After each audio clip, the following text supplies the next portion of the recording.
Quels sont les bienfaits de l'ashwagandha? Je suis Rita de la chaîne Ayurnature, la chaîne où je vous parle de Ayurveda et de naturopathie.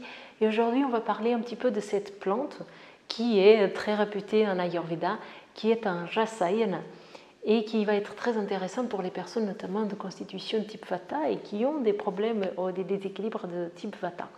Mais dans cette vidéo, je voudrais non seulement parler de ses bienfaits, mais aussi de surtout quand est-ce qu'on ne doit pas trop utiliser. Parce que comme c'est une plante à la mode, on va dire, il y a tout le monde qui prend de l'ashwagandha et malheureusement, on n'est pas forcément au courant des dégâts qu'on fait, des situations où on ne peut pas utiliser cette plante. Donc c'est surtout là que je veux focaliser parce que je trouve qu'il n'y a pas beaucoup d'informations là-dessus.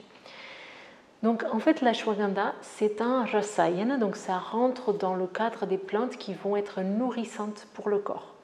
Donc ça veut dire que c'est quelque chose qui va nutrir le corps, qui va donner de la quantité de la matière au corps.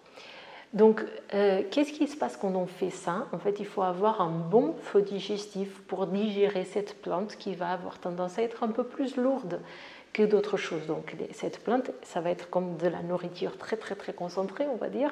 Donc, elle va avoir beaucoup de bienfaits, mais du coup, elle risque d'être difficile à digérer. Donc, si on a des difficultés digestives et qu'on a déjà un ama qui est présent, donc ama, c'est la nourriture non digérée, cette ashwagandha qui va venir en plus, elle va peut-être pas être digérée et du coup elle va s'accumuler et va créer donc cette chose, ça va accumuler encore plus d'ama.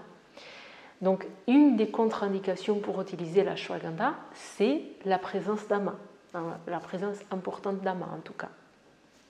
Une autre situation où on doit l'éviter, c'est dans des cas de déséquilibre de pitta, où pitta est déjà très élevé avec par exemple des inflammations, des infections, des problèmes pitta qui sont clairement présents, parce que l'ashwagandha est une plante très très très chauffante. Et donc ça fait partie de ses propriétés intéressantes, c'est qu'elle est très chauffante. Donc dans des cas, les deux contre-indications, c'est si ama il est présent et si pitta il est aggravé dans le corps. Dans ces deux cas, il faut éviter l'ashwagandha. Donc voilà, maintenant je vais parler un petit peu de ce qu'on peut déjà connaître un peu plus, de pourquoi on va prendre l'ashwagandha. Donc l'ashwagandha, c'est une plante qui est amère, astringente et douce et aussi très chauffante. Donc amère et astringent, normalement, pour ceux qui sont dans l'Ayurveda, vous savez déjà que c'est des goûts qui peuvent aggraver le vata. Mais parce qu'elle est très très chauffante, elle ne va pas le faire et donc elle va avoir tout un tas de vertus qui vont permettre justement que ça se passe très bien pour le vata. Donc c'est un rasayana d'excellence pour le vata et donc pour différents types d'aggravation de vata, ça va être très très très intéressant. L'ashwagandha peut être une plante qu'on peut équiparer au ginseng, qui est un peu plus connu dans la médecine chinoise. Donc ils vont avoir des propriétés qui sont très semblables, même si l'ashwagandha est beaucoup moins cher que le ginseng, mais les propriétés elles sont assez semblables. Et donc les vertus et les inconvénients ils vont être assez semblables aussi dans les deux plantes. Maintenant, comment est-ce qu'on va l'utiliser? Donc, de façon traditionnelle, on va la mélanger surtout avec du lait, parce que le lait c'est un beau véhicule. Et dans ce lait, on va ajouter un petit peu de sucre complet, de sucre non raffiné. Et si nécessaire, dans certains cas, on conseille aussi de mélanger avec un petit peu de pipali ou de n'importe quel poivre. Pipali, c'est un poivre qui est long et qui est assez puissant et donc qui va permettre, donc le mélange sucre, pipali et ashwagandha va permettre donc que la plante elle pénètre, parce que le pipali comme il est puissant, il est pénétrant, donc il va permettre à la plante de pénétrer profondément. Le sucre, il va permettre à que la plante elle soit plus acceptée par le corps et donc ça permet donc que la digestion ça soit facilité. Et donc le pipali il facilite aussi la digestion de cette plante.